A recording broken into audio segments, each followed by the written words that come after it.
Hello everyone, welcome to Hooked on Smallmouth. And this evening I'm starting my project on my NRS KUDA 126, and that is going to be mounting the Torqeedo 1103 to my kayak. I'm going to show you what I've already started.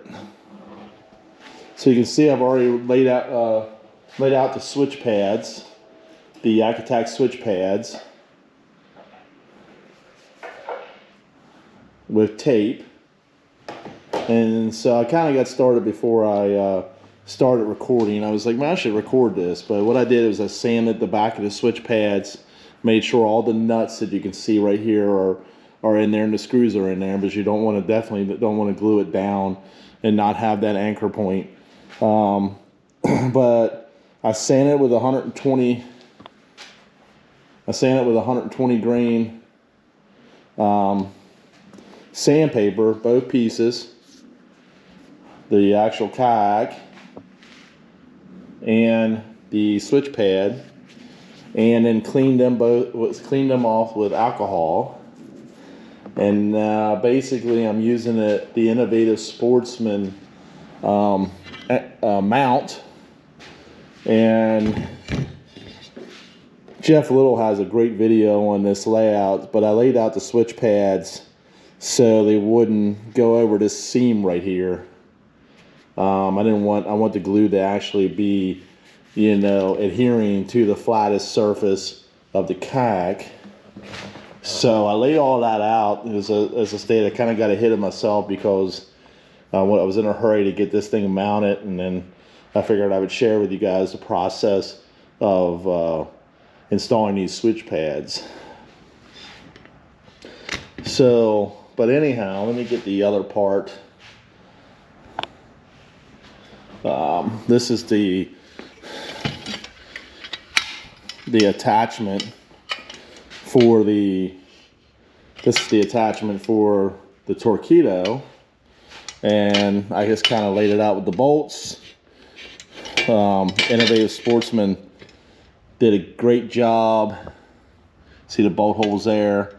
They did a great job of putting slots in there, so you can kind of adapt it to the center. Make sure you mount the motor dead center of the kayak and all that, so you have a lot of flexibility for adjustment. So, but anyhow, I'm gonna go get started and start gluing these.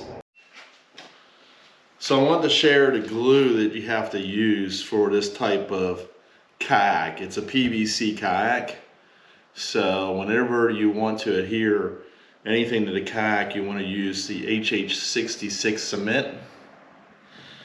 And on the back of the can it states to apply the glue to both surfaces, and then once you apply it, let it start setting up for 2 to 5 minutes.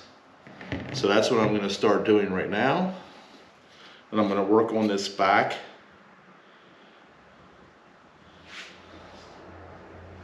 Switch, and I'm making a mess.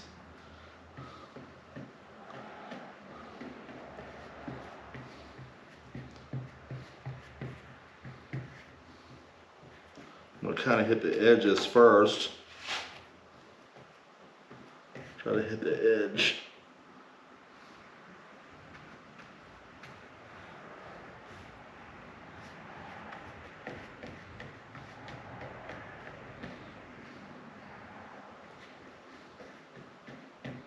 And then I'll apply it all the way across. Sure, get it down in those. I guess there's kind of like depressions. I guess, I don't know, a portion of the kayak that when you pump it up with air, I guess it's got ribs in there. And so I'm trying to get it down in there good. Now I'm going to apply it to this piece here, to switch. And see, let me get something to clean my hand off. Let's see, I don't want to be too slow with it. Again, I'm going to apply it to the outer edge.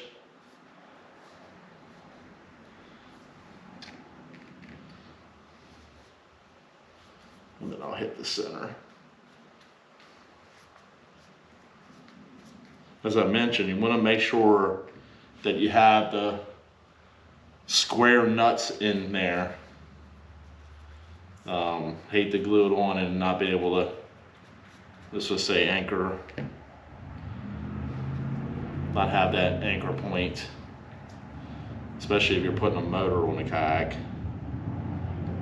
Good bit of weight, I think it's 20 pounds the motor is, don't quote me on that. That's enough with the torque and everything to cause problems. It's amazing how well this glue holds. I used it for installing my track. I've already worked on that. And I've anchored a good bit of stuff to it. I'm gonna let that set up real quick and then maybe wipe my hands again. We'll let this tack up and then we'll apply it. So I let the glue set up and now I'm trying to make sure I kind of push it down and roll out any air pockets. Got like a little bit of a problem with it sitting up here on the back. You can apply some heat if you have a heat gun. Maybe I need to apply some more glue back there. Or you can put some tape down.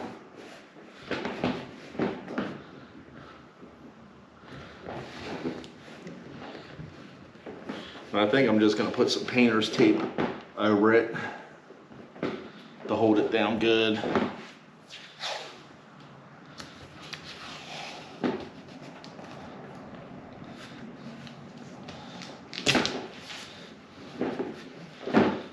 Can't hurt.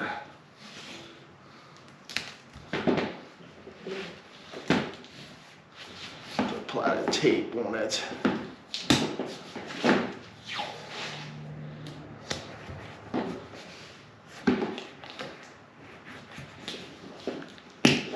Make sure, and we'll let this set up overnight. And then I'm excited because tomorrow morning, Saturday morning, get to come out here to the garage and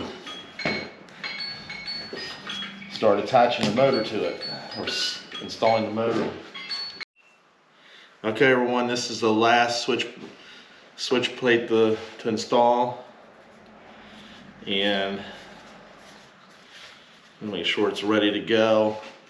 I'm going to go ahead and apply some to the kayak as I did in the last two. Hit the sides. I think you guys probably get it by now. Repeat and rinse, as they say. But it's like anything. I think you get better with it the more you do. So this will probably be the best one that I've done so far as managing the glue, not getting it all over the place and getting down pat on the time it takes to do it. One thing I've learned is don't panic. It takes a while for the glue to get ready to be, to get to that tacky point for setting properly.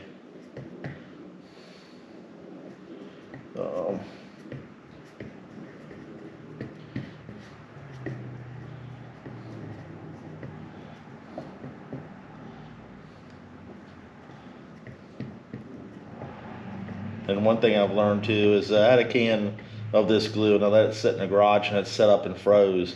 This glue is very expensive. You also use it to repair patches if you have a leak or anything like that. So definitely recommend keeping it in the store, indoors, not just in the garage, but somewhere where at least it doesn't get below freezing temperatures. Save you 20 bucks. It's not as cheap as regular PVC glue, and you can tell it's a lot stronger too than glue that you use for installing pipe and stuff like that. I know I'm up in the camera. I didn't realize I was that close. I'm still new to this. I'm trying to provide some good, interesting footage and share my experiences, even if it's good or bad.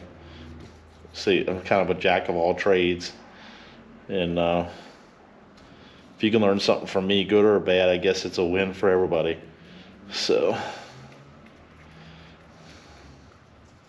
what not to do, that's not necessarily a bad thing. I think there's lessons learned and apply them, and don't make a mistake. It saves you time and money. That'd be great. Okay, so I've let these sit up overnight. Now it's time to see how the cement adhere to the kayak and start mounting the Torqeedo motor. So I'm gonna start removing the tape. So far, the painter's tape is removing very easily, even when there's areas that had glue, so it didn't stick to the glue. I'm hoping looks pretty clean. So I'll start with this back one.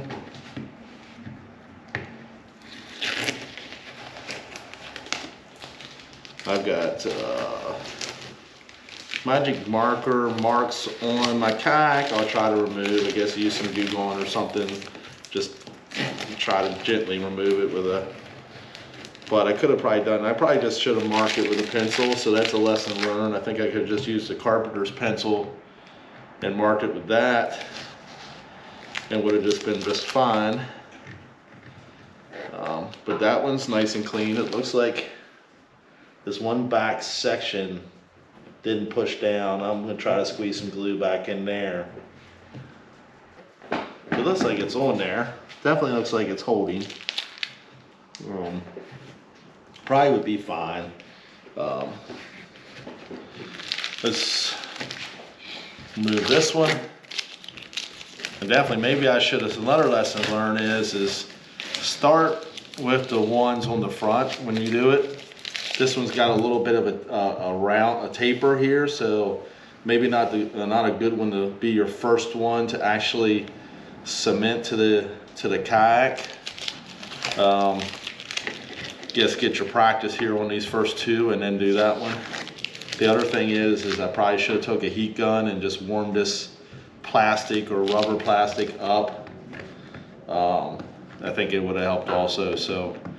Lesson learned. We'll see if I can get it down there with some more tape and a little bit of cement, maybe a Q-tip to slide some cement under it. I don't know that it'll really matter. I imagine for the most part it's anchored down pretty good.